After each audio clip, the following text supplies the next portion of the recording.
Oremos ao Senhor. Pai eterno, obrigado pelo privilégio de estarmos na Tua presença, com a Bíblia aberta para estudarmos a Tua palavra, principalmente o livro de Hebreus, e a mensagem que o Senhor tem para nós hoje, nesta manhã. Fala ao nosso coração, abençoa os Teus filhos que aqui estão e os que estão vindo. Em nome de Jesus pedimos e agradecemos. Amém. O título da lição desta semana é Exortações do Santuário. Mas nós vamos fazer um resumo geral do Santuário Celestial. O livro de Hebreus foi escrito, creio que por Paulo. Existem divergências quanto a isso, mas eu acredito que foi Paulo quem escreveu o livro de Hebreus. E aqui ele está falando sobre a superioridade de Jesus. Todo o livro gira em torno da superioridade de Jesus. Primeiro, Paulo fala aqui sobre a superioridade de Jesus sobre os anjos. Depois sobre a superioridade de Jesus sobre Moisés. E depois sobre a superioridade de Jesus sobre os sacerdotes do Antigo Testamento. Começa então no capítulo 1 falando da superioridade de Jesus sobre os anjos, dizendo: havendo Deus antigamente falado muitas vezes, de muitas maneiras, aos pais pelos profetas, a nós falou-nos nestes últimos dias pelo Filho. É uma revelação especial de Deus através do Filho. Antes Deus falou através de sonhos e visões, através dos profetas, mas agora Deus está falando diretamente através do Filho. Uma revelação perfeita, acima, superior do que qualquer outra revelação feita no passado. É Deus em pessoa, na terra, falando aos seres humanos. É o rosto de Deus sendo conhecido. É o único rosto de Deus que nós conhecemos, é o rosto do Deus Filho de Jesus. Verso 2 diz: a quem constituiu o herdeiro de tudo, por quem fez também o mundo. Superioridade de Jesus, porque ele é o criador do mundo. Foi ele quem deu forma a Adão. Passamos o homem à nossa imagem. Este ser divino que colocou a mão, pegou do barro, formou o corpo de Adão, soprou nele o fôlego de vida, é o Deus Filho, é Jesus. Ele é o Criador. Pai, Filho e Espírito Santo trabalharam juntos. Por isso está no plural: façamos o homem à nossa imagem. Mas quem executou a ordem de criar é o Verbo da divindade. Por isso em João capítulo 1 diz: no princípio era o Verbo. E o Verbo era Deus, e o Verbo estava com Deus. Todas as coisas foram feitas por ele, e sem ele nada do que foi feito se fez. E no capítulo 1, verso 14 de João, diz: e o Verbo se fez carne e habitou entre nós.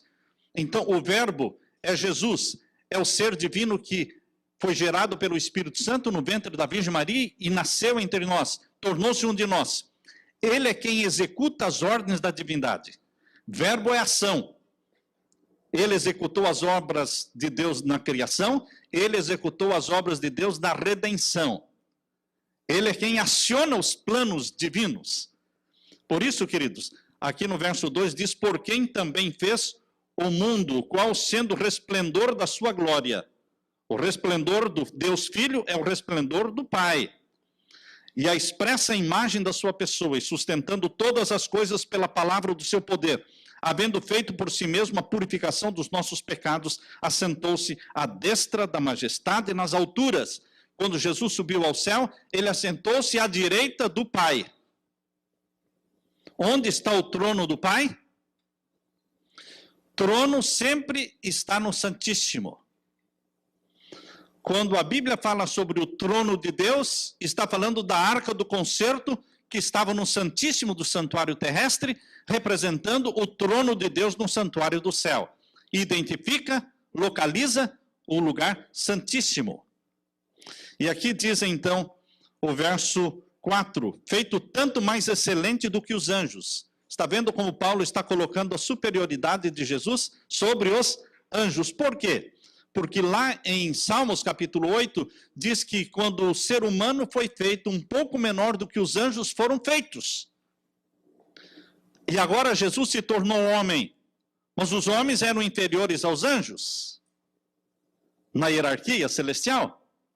Mas Jesus Cristo, ele ao se tornar homem, ele não era inferior aos anjos, porque ele é o Criador dos anjos. Ele é o Verbo encarnado. Por isso diz aqui, foi feito tanto mais excelente do que os anjos, quanto herdou mais excelente nome do que ele fez. Não só Jesus é superior aos anjos, como também ele transformou a família humana, homens e mulheres, redimidos pelo sangue de Jesus, como seres superiores aos anjos.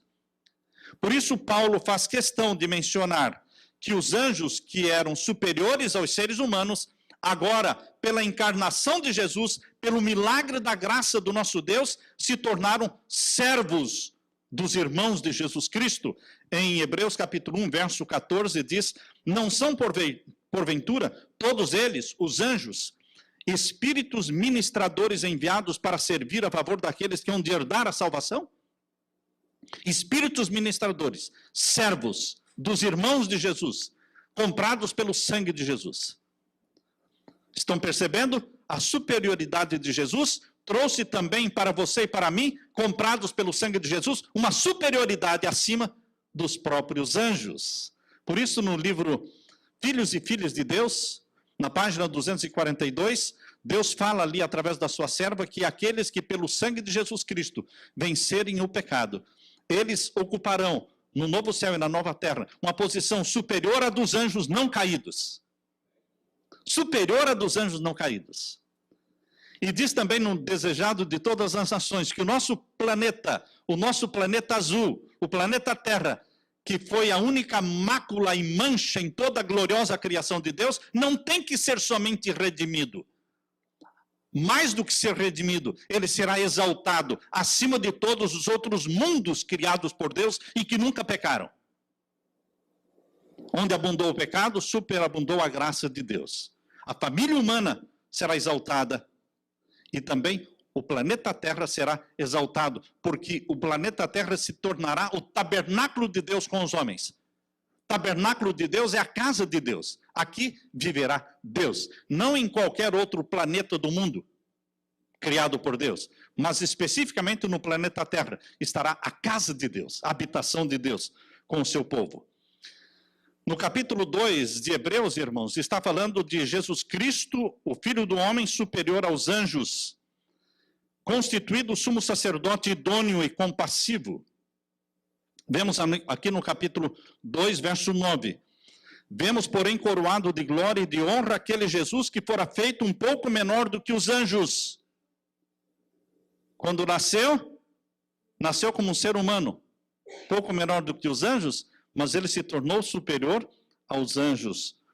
Por causa da paixão da morte, para que pela graça de Deus provasse a morte por todos. Porque convinha que aquele que para quem são todas as coisas, mediante quem tudo existe, trazendo muitos filhos à glória, consagrasse pelas aflições o príncipe da salvação deles. Jesus foi consagrado príncipe da nossa salvação, através das aflições. E no verso 11 diz, ele não se envergonha de nos chamar de irmãos. Ele veio para ser um de nós, ele veio para ser carne da nossa carne, sangue do nosso sangue, ele não se envergonha da raça humana, mas eleva e exalta a raça humana ao nível dele. Por isso nós somos participantes da natureza divina, porque o nosso irmão é divino. Por isso Pedro diz que nós somos participantes da natureza divina. Eu amo esse texto que está na primeira carta de Pedro. Vamos ver aqui.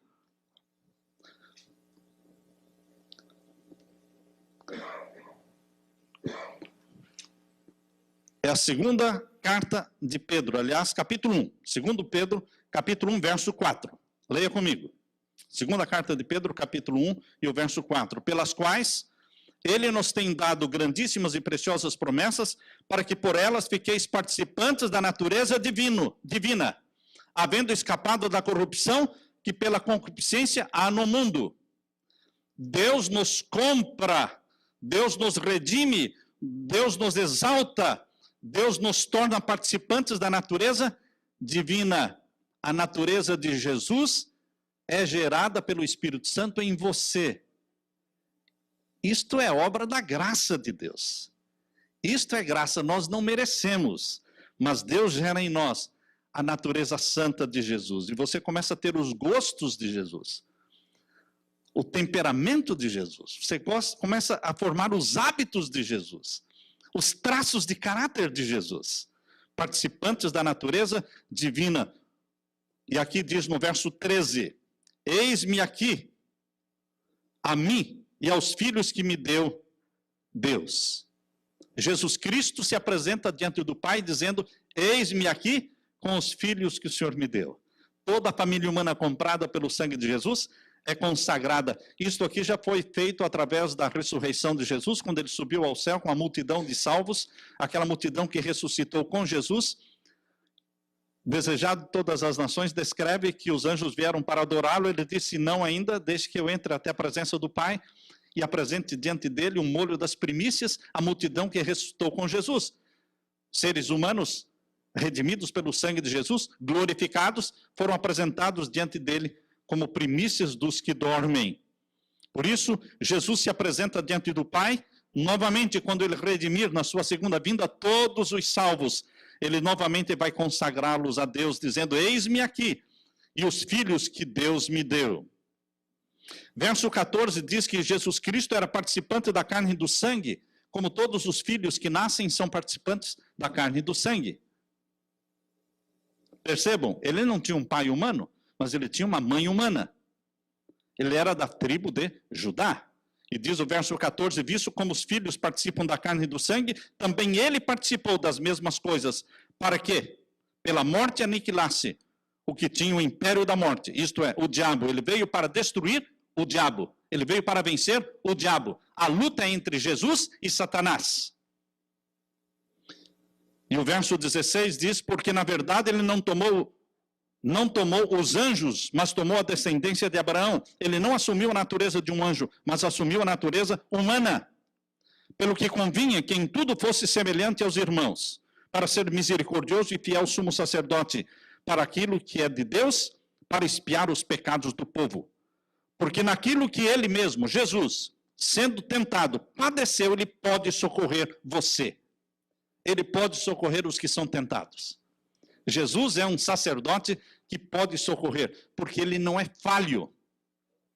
Arão e os levitas, eles eram falhos.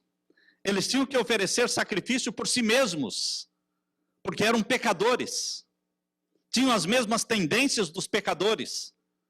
Mas Jesus Cristo, ele foi tentado, porém sem pecado. E ele pode socorrer todo aquele que vem a ele. Por isso, ele mesmo, sendo tentado, padeceu, pode socorrer os que são tentados. No capítulo 3, verso 1, diz, pelo que, irmãos santos participantes da vocação celestial, considerai Jesus Cristo, apóstolo e sumo sacerdote da nossa confissão. O Antigo Testamento tinha um santuário chamado terrestre. O Novo Testamento tem um santuário chamado celestial. O Antigo Testamento tinha um sacerdócio chamado levítico e arônico. O Novo Testamento tem um sacerdócio chamado sacerdócio segundo a ordem de Melquisedeque. O Antigo Testamento tinha uma cidade chamada Jerusalém. O Novo Testamento tem uma cidade chamada Nova Jerusalém. Queridos, no Antigo Testamento o cordeiro era um animal. No Novo Testamento o cordeiro é o Filho de Deus. Em Jesus Cristo e no ritual do santuário celestial se cumprem todas as profecias do santuário da terra. Porque o santuário da terra era simplesmente uma profecia que apontava para o futuro. Ela tinha que se cumprir. As 7 festas do santuário terrestre tinham que se cumprir no santuário celestial. Só que no santuário terrestre tudo era simbólico, no santuário celestial tudo é real. É realidade. Capítulo 3, estamos lendo. Agora, vejam o capítulo 4. Capítulo 4, verso 12 em diante. Porque a palavra de Deus é viva e eficaz e mais penetrante do que espada alguma de 2 gumes, que penetra até a divisão da alma e do espírito e das juntas e medulas, e é apta para discernir os pensamentos e intenções do coração. E não há criatura alguma encoberta diante dele. Antes, todas as coisas estão nuas e patentes aos olhos daquele com quem temos de tratar. Este é Jesus. Ele é a palavra viva de Deus, que penetra. visto que temos um grande sumo sacerdote, Jesus Cristo, Filho de Deus, que penetrou nos céus. Jesus, ao subir ao céu, penetrou a presença do Pai. No decorrer desta semana, eu recebi vários e-mails e consultas de pessoas perguntando: como fica, pastor? Porque nós fomos ensinados de que Jesus penetrou no Santíssimo somente em 1844, dia 22 de outubro, passando do Santo para o Santíssimo. Mas quando nós estudamos a lição desta semana, estudamos o livro de Hebreus, dá-nos a entender que Jesus Cristo entrou no Santíssimo, onde estava o trono do Pai. Aliás, quando Estevão teve a visão, vocês lembram da visão de Estevão? Eu vi o céu aberto, e quem? Quem ele viu? O Filho do Homem e o Pai assentados no trono. E o trono está onde? Santíssimo. Então a pergunta é: como fica, pastor? Jesus subiu ao céu, entrou no Santíssimo quando ele ascendeu ao céu, ou ele só entrou no Santíssimo em 1844? Queridos, como juiz e como sumo sacerdote, para oficiar o juízo, Jesus entrou no Santíssimo em 22 de outubro de 1844. Para iniciar a terceira fase da expiação. Porque a expiação tem 3 fases. A expiação tem 3 fases, sendo a primeira fase a do pátio. A do pátio aconteceu na terra, no Monte do Calvário. Essa é a primeira fase da expiação. A segunda fase da expiação tem a ver com o lugar santo, que é a fase da intercessão. Tem a fase da morte vicária do cordeiro, que é no pátio. Tem a fase da intercessão, que é no lugar santo. Ainda não é o julgamento. Mas tem a terceira fase, que acontece no Santíssimo, que é o juízo celestial, chamado de purificação do santuário. É o julgamento. Então, queridos, quando nós dizemos que Jesus Cristo entrou no dia 22 de outubro de 1844 no Santíssimo, ele entrou para iniciar a terceira fase da expiação, a purificação do santuário, o juízo celestial, cumprindo a profecia de Apocalipse 14, 6 e 7, temei a Deus e dá-lhe glória, porque chegou a hora do seu juízo, começou o juízo celestial em 1844. Jesus não estava julgando antes. Porém, quando nós dizemos que Jesus não entrou no Santíssimo antes de 1844, nós nos chocamos com a Bíblia. Porque a Bíblia diz que ele entrou. Não só entrou, mas se assentou junto ao Pai no trono. Então, quando Jesus subiu ao céu, ele subiu para inaugurar o santuário celestial. Quando você estuda o santuário da terra, que ilustra e nos ensina como funciona o santuário do céu, você tem que estudar o santuário da terra. Antes de inaugurar o santuário celestial, o santuário da terra, ele não podia ser usado. Então veio o dia da inauguração. Ele foi erguido, ele foi montado, o tabernáculo terrestre no deserto, e aí veio a unção do santuário.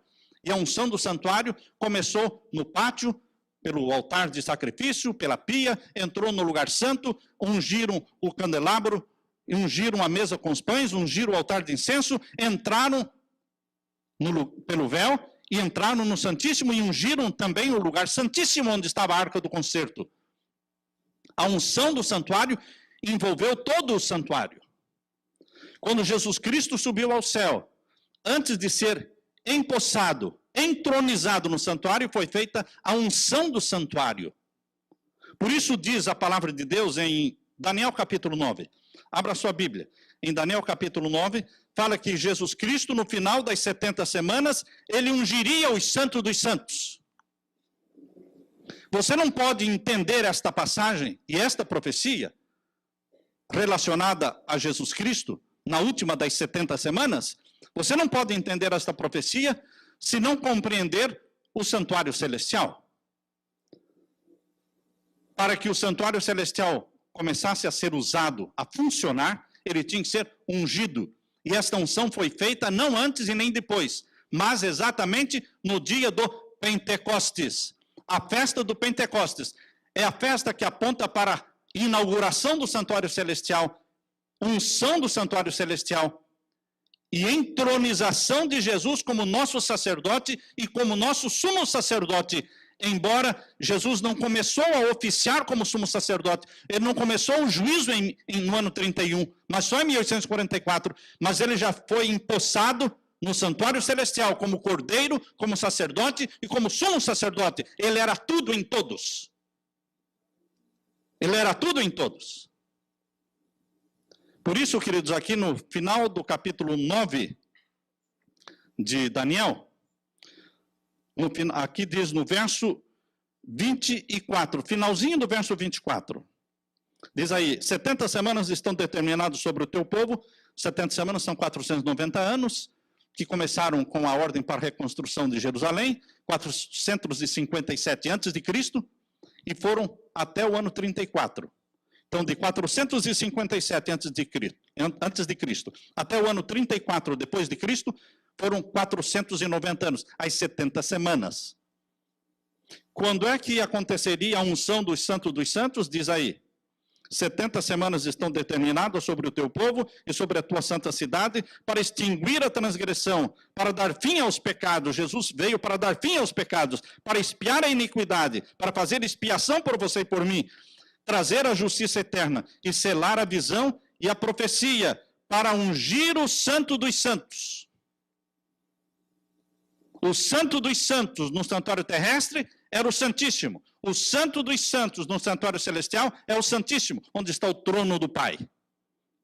Quando aconteceu? No final das 70 semanas. Por isso Jesus, ao subir ao céu, ele foi introduzido na presença do Pai. A primeira vez que Jesus subiu ao céu, no dia 16, ele ressuscitou no dia 16, no domingo, morreu no dia 14, ressuscitou no dia 16, no domingo. Aí já foram as três festas do santuário. As três festas do santuário, que eram proféticas, se cumpriram já na morte e ressurreição de Jesus. Porque Jesus morreu no dia da Páscoa, dia 14, ele comeu a ceia com os discípulos na noite anterior, na quinta noite, e no dia 16, domingo bem cedinho, ele ressuscitou cumprindo a profecia da festa das primícias. Não ressuscitou sozinho, ressuscitou com uma multidão, trazendo consigo o molho das primícias. Subiu ao céu, consagrou o molho das primícias ao Pai, voltou à terra, ficou 40 dias na terra. Depois de 40 dias na terra, ele subiu ao céu. E agora, queridos, ele foi entronizado no santuário celestial, a festa do Pentecoste. Esta é a quarta festa profética. Páscoa, Pães Asmos, primícias. 3 festas. E agora a próxima, a quarta, Pentecostes. Ela ocorreu exatamente 50 dias após a ressurreição de Jesus. Foi a festa da unção do Santo dos Santos e da entronização de Jesus como sacerdote, como Cordeiro de Deus, como sumo sacerdote, segundo a ordem de Melquisedeque.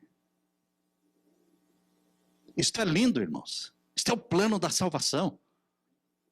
Aquilo que ele disse, é-me dado todo o poder no céu e na terra, se cumpriu neste dia do Pentecostes, quando ele enviou o Espírito Santo.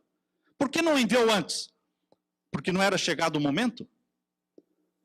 A era do Espírito Santo começou no momento em que Jesus foi entronizado no santuário do céu. E cumpriu-se, é-me dado todo o poder no céu e na terra. E ele enviou o Espírito Santo para que habite conosco e habite em nós. Por isso, queridos, Jesus Cristo, quando subiu ao céu, ele entrou na presença do Pai, no Santíssimo. Porém, não como para fazer o julgamento, porque ele teria uma obra de intercessão para ser feita durante todos os séculos que antecederam 1844. Ele esteve trabalhando na obra de intercessão. Somente em 1844 começou o juízo celestial. Lembre-se, queridos, que quando nós olhamos para o santuário da terra, existe um véu separando o lugar santo do santíssimo. Lembre-se que este véu se rasgou na morte de Jesus.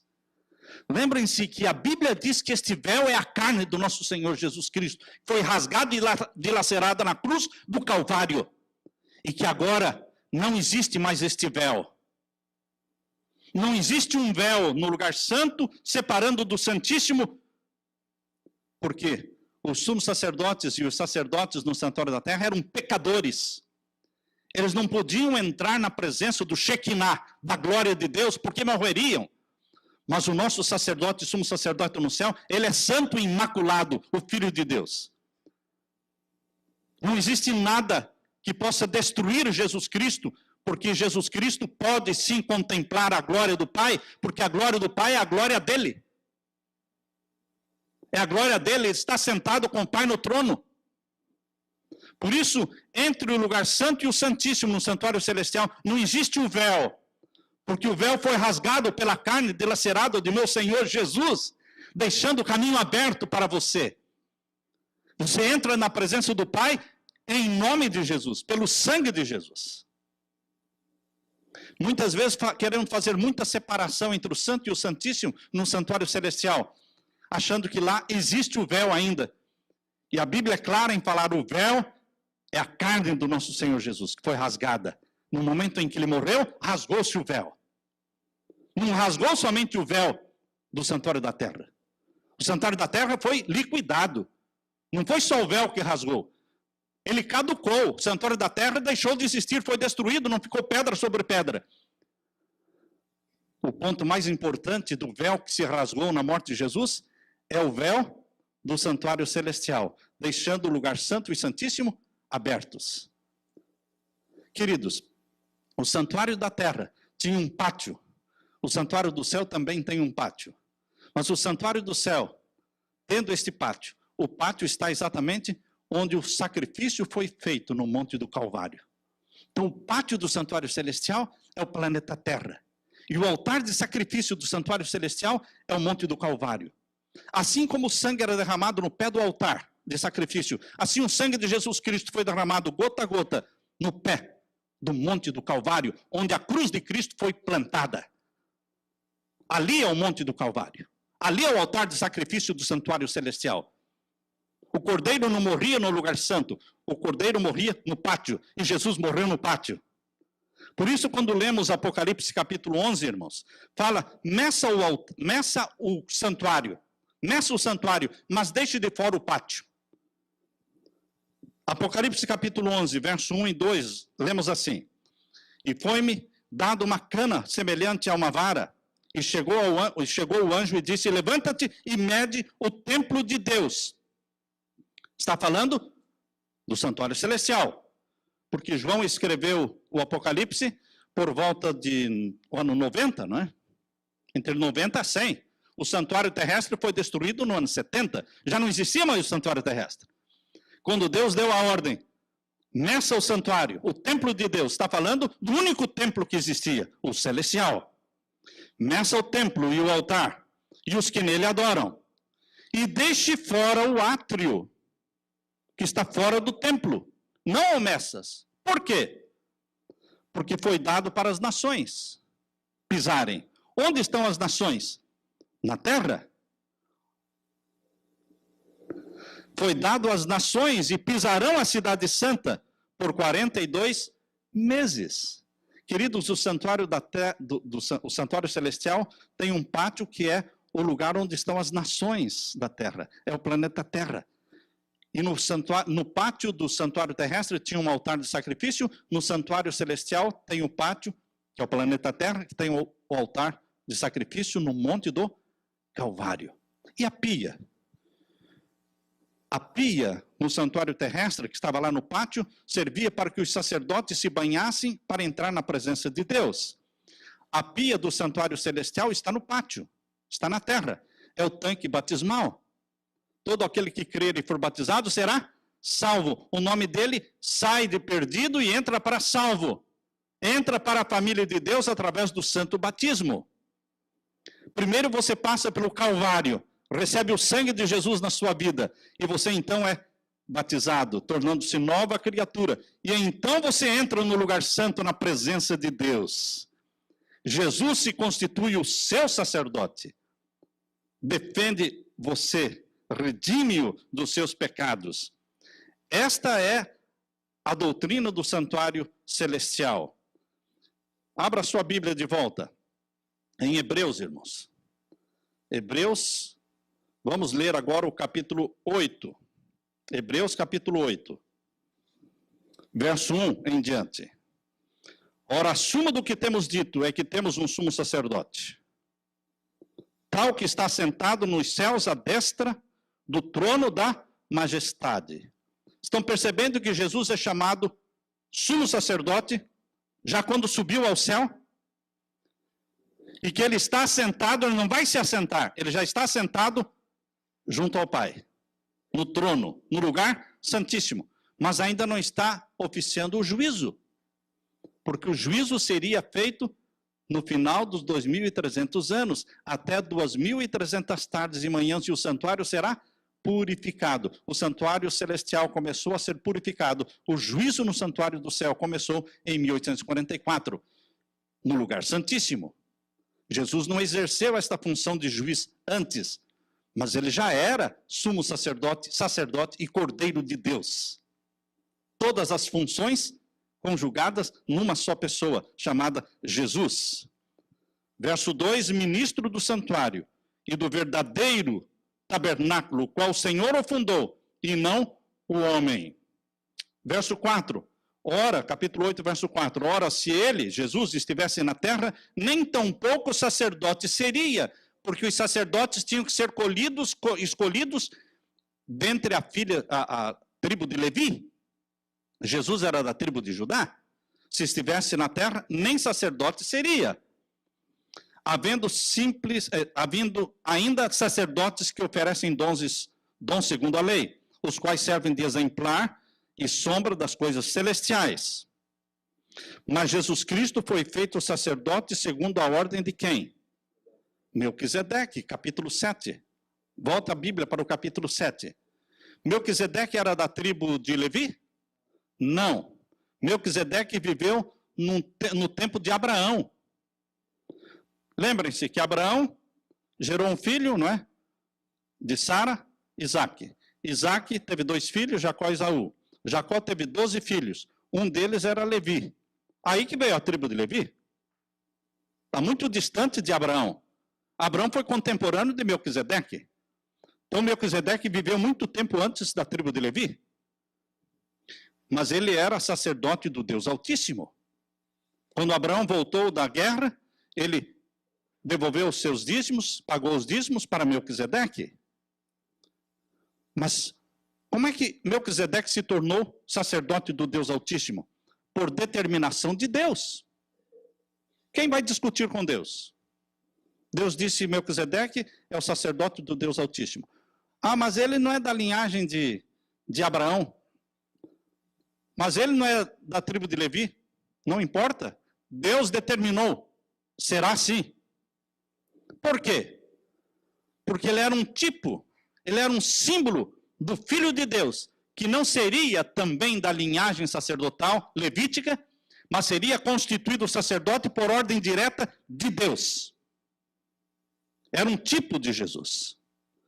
Por isso que quando você procura o nome de Melquisedeque na linhagem sacerdotal, você não encontra. Por isso a Bíblia diz, vejam aí no capítulo 7, verso 1, 2 e 3, porque este Melquisedeque, que era rei de Salém, sacerdote do Deus Altíssimo, e que saiu ao encontro de Abraão quando ele regressava da matança dos reis e o abençoou, a quem também Abraão deu o dízimo de tudo, e primeiramente é por interpretação rei da justiça, porque Melquisedeque quer dizer rei de justiça, o nome Melquisedeque quer dizer rei da justiça, Jesus é rei de justiça, então era um tipo de Jesus. Melquisedeque não era Jesus, Melquisedeque não era o Deus Pai, Melquisedeque não era o Espírito Santo, Melquisedeque era um tipo. Assim como Arão representava Jesus, Melquisedeque também representava Jesus. Só que Arão representava Jesus como sumo sacerdote, só isso. Porém, Melquisedeque representava Jesus como sumo sacerdote sem linhagem sacerdotal, constituído diretamente por ordem de Deus. É neste ponto. E o nome de Melquisedeque representa também um atributo do caráter de Jesus, rei de justiça. E também é rei de paz, porque ele era rei de Salém. Salém quer dizer paz. Ele era rei de Salém. Por que a Bíblia também diz, no verso 3, sem pai e sem mãe, sem genealogia? Porque ele não tinha genealogia sacerdotal. Na linhagem sacerdotal, Melquisedeque não teve pai, não teve mãe, não nasceu e não morreu. Ele era um tipo de Jesus que quando você procura o nome de Jesus na linhagem sacerdotal, levítica, você vai perceber que ali ele não nasceu e não morreu. Simplesmente o nome de Jesus não existe na linhagem sacerdotal. Nem teve pai, nem teve mãe, nem teve começo de dias, nem fim de dias. Está se falando na linhagem sacerdotal. Agora, fora da linhagem sacerdotal, será que Melquisedeque nasceu e morreu? Lógico que Melquisedeque nasceu e morreu. Ele não era um ET, não é? Melquisedeque era um ser humano, um rei conhecido de uma cidade conhecida. A cidade de Salém, que o nome atual é Jerusalém. Portanto, queridos, Melquisedeque era um tipo e é um símbolo de Jesus. Jesus, no santuário do céu, oficia como sumo sacerdote pela mesma ordem que Melquisedeque era sumo sacerdote. Pela ordem diretamente de Deus. Ele é o sacerdote perfeito, Jesus. Ele é o sumo sacerdote. Ele é o cordeiro. Ele é o candeeiro. Ele é a luz. Ele é o pão da vida. O incenso aromático representa os méritos de Jesus, que se misturam com as nossas preces. Jesus é tudo em todos. Tudo em todos. Eu gostaria de animar os meus queridos irmãos a não perderem a fé, a não desanimarem na fé, a não deixarem de se congregar. A lição desta semana deu muita ênfase nisso. Não deixe de se congregar. Não fique assistindo em casa, achando que assistir em casa via internet é a mesma coisa. Não é. Você tem que se congregar. Você tem que animar os irmãos vindo para a igreja. É triste ver uma igreja vazia, mas é animado, é muito gostoso ver uma igreja cheia. A sua presença é ânimo para o seu irmão. Não deixe de congregar. Confie em Jesus Cristo como seu sacerdote. Não viva nos seus pecados. Entregue os seus pecados nas mãos de Jesus. Deixe que Ele o lave, o purifique, o perdoe e faça de você uma criatura nova, participante da natureza divina. Amém? Amém. Deus seja louvado. Nós vamos agora gastar uns minutos lá no hall de entrada, mostrando para vocês o santuário. Foi montado um santuário muito bonito ali, em tamanho maior, para que você possa entender corretamente o santuário. Vamos então nos dirigir para lá. Irmãos, aqui está o santuário terrestre. Deus disse para Moisés, em Êxodo capítulo 25, verso 8, me pareça um santuário para que eu habite no meio de vocês. Deus quer habitar no meio do seu povo. No Antigo Testamento, Deus habitava no meio do seu povo através do santuário terrestre. No Novo Testamento, Deus habita no meio do seu povo através do Espírito Santo. O santuário celestial está no céu, mas Deus habita em você através do Espírito Santo, fazendo do seu corpo um santuário do Espírito Santo. O santuário terrestre foi construído no sentido leste-oeste. Aqui é o leste, aqui é o oeste. Por que Deus exigiu que o santuário fosse construído nesta posição, leste e oeste? Porque o leste é o nascente do sol. E o oeste é o poente do sol. Quando as pessoas vinham para adorar a Deus e para sacrificar os cordeiros, pedir perdão a Deus, elas entravam dando costas para o sol. Deus quer que todos os seus filhos deem costas ao sol. Ou seja, todo o sistema religioso voltado para o sol é um sistema religioso pagão, de adoração ao sol. E a religião verdadeira de nosso Senhor Jesus Cristo exige que nós demonstremos nosso protesto contra o vinho de Babilônia. O vinho de Babilônia representa adoração do sol. Por isso nós temos que dar costas para o sol. Eu não sei se vocês levam em conta isso, mas quando vocês vão se ajoelhar dentro de casa ou em algum lugar, eu faço questão de saber onde está o nascente do sol, para dar costas para o sol, porque eu quero adorar o Deus Criador dos céus e da terra. E quero demonstrar diante de Deus e diante dos mundos não caídos que eu detesto o vinho de Babilônia. Eu quero a nova Jerusalém. Eu quero o céu. Então, quando o pecador entrava aqui dando costas para o sol, ele vinha até o altar de sacrifício.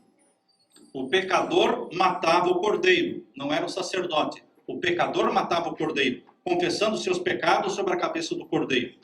Então o sacerdote pegava o cordeiro morto e o colocava sobre o altar de sacrifício e derramava parte do sangue no pé do altar. Parte deste sangue ele tomava sobre si. E então, do altar de sacrifício, o sacerdote penetrava no lugar santo. Antes de penetrar no lugar santo, ele passava pela pia, ele se banhava, porque não podia entrar sujo. Ele tinha que se lavar para entrar na presença de Deus. Ele se banhava nesta pia e entrava então no lugar santo. Dá para nós tirarmos a cobertura para que vocês vejam então o lugar santo. O lugar santo tinha do lado esquerdo de quem entrava o candelabro. O candelabro era um candeeiro com 7 lâmpadas, representando Jesus Cristo, a luz do mundo. Nunca se apagavam estas lâmpadas. Elas sempre estavam brilhando. No lugar direito, do lado direito de quem entrava, estava então a mesa com os pães da proposição. 12 pães, representando as 12 tribos de Israel. Esta mesa com os pães estava do lado direito de quem entrava. Na frente de quem entrava estava o altar de incenso. O altar de incenso era de ouro e aqui eram queimados o incenso.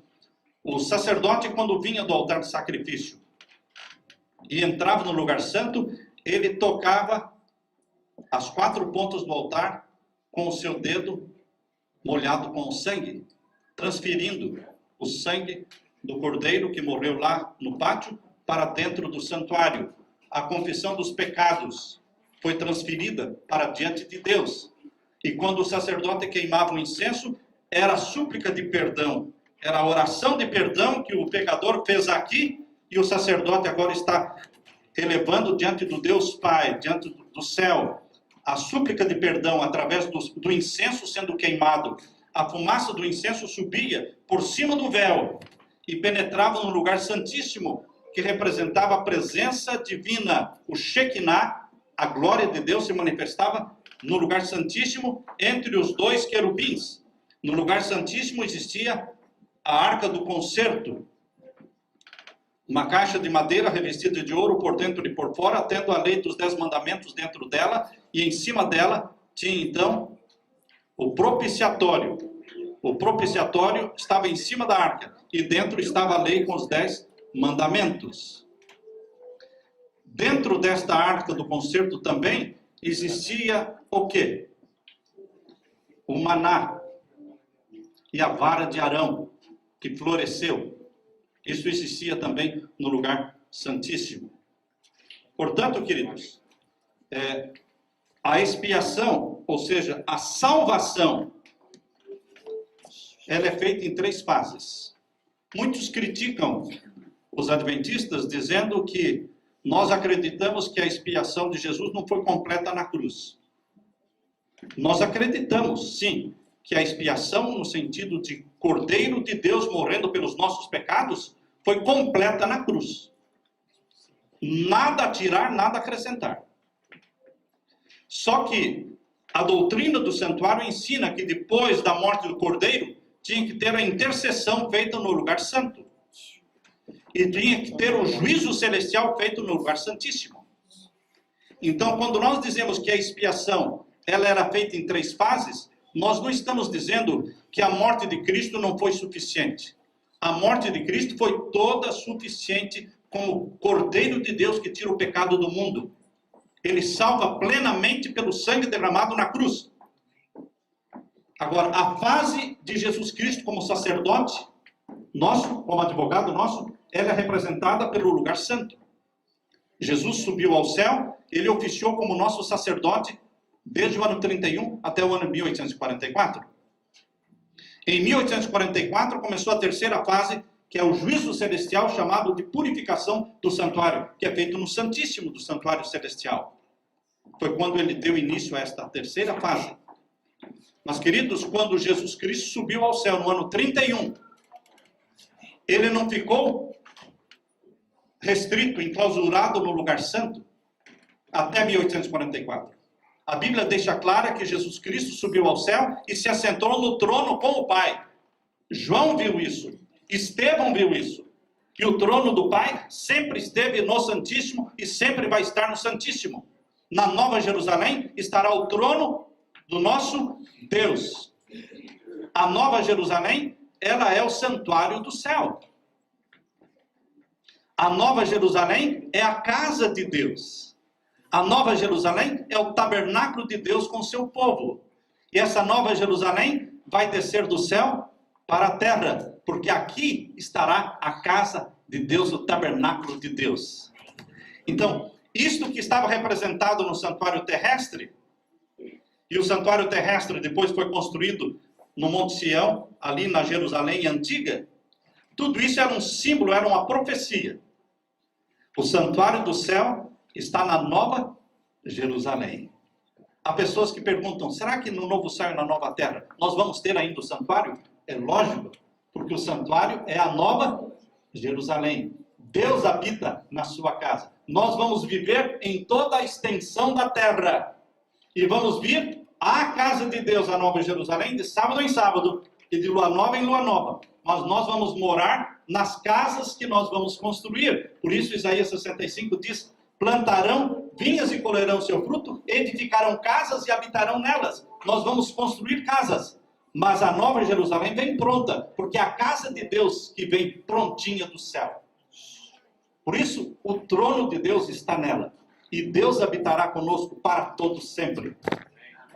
O planeta terrestre, o planeta Terra, não tem que ser só redimido, mas ele será exaltado, porque nenhum planeta de todo o universo criado por Deus terá ou será o tabernáculo de Deus. Mas isso vai acontecer no planeta Terra, que será exaltado acima de todos os outros. Onde abundou o pecado, superabundou a graça de Deus. Louvado seja Deus pela graça divina. Amém? Amém.